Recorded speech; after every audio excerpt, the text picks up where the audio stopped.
Hip external rotation, seated straddle, bent knee.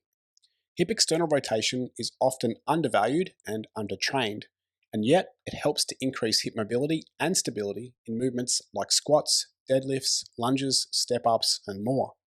This seated straddle hip external rotation exercise is one way you can increase external hip rotation that can improve your seated good mornings, standard good mornings, and pancake flexibility. To perform this exercise, you need an elevated surface to straddle so the feet don't touch the floor. Sitting on the elevated surface, abduct your hips by contracting your glutes and pulling your knees out to the sides. You want to find the degree of hip abduction that allows you to strongly feel the external rotators working in this movement. Sometimes going too wide can limit the range of motion or the sensation of the deep hip muscles working. From here, place both your hands on the elevated surface between your legs and actively push down with straight arms. This will prevent you from leaning the torso back and cheating the movement. When performing the hip external rotation, I find having the thigh parallel to the floor delivers the best results in this case.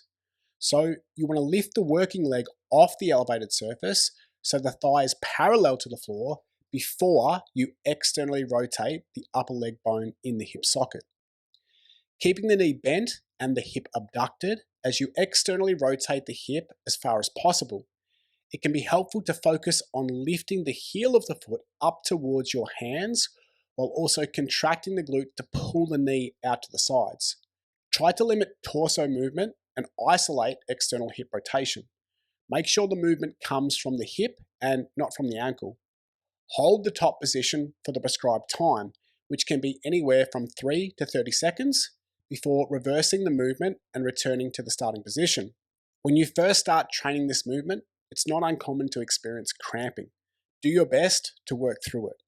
This seated straddle hip external rotation can be performed for repetitions, isometric holds, or a combination of the two.